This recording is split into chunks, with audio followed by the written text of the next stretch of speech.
बिस्मिल्लाहिर्रहमानिर्रहीम। अस्सलामुअलैकुम। सिरात मुस्तकीम सऊदी न्यूज़ चैनल में आप सबको खुश आमदीद कहा जाता है।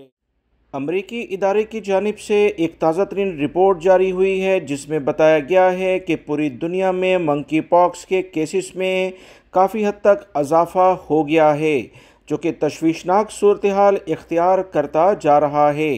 पूरी दुनिया में मंकी पॉक्स के जो केसेस इस वक्त रिपोर्ट हुए हैं वो 700 से ज़्यादा हो चुके हैं।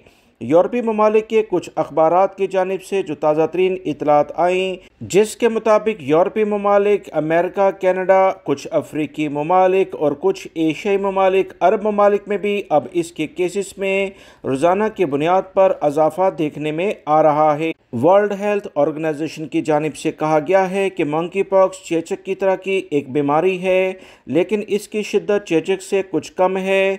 मगर अभी तक क्योंकि इस बीमारी की वैक्सीन कोई इजाद नहीं हुई, लिहाजा इससे तशवीश फैल रही है। मंकी पॉक्स के मुतासरा मरीज़ के जिस्म पर छोटे छोटे दाने निकल आते हैं।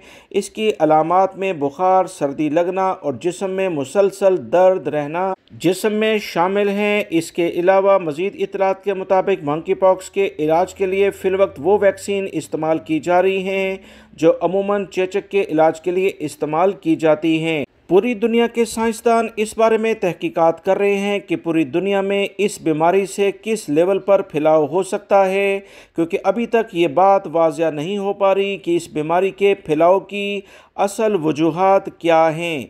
क्या यह जिनसी ताल्लुक़ या करीबी ताल्लुक़ रखने पर फैलता है? आम आबादियों को इसका किस लेवल पर ख़तरा है? मगर मुख्तलिफ ममालिक में मुसलसल इसके केसेस में इजाफ़ा हो रहा है। ताज़ा तरीन अपडेट जानने के लिए मेरे चैनल को देखते रहें। वीडियो लाइक करके शेयर भी कीजिएगा। अस्सलामु अलैकुम।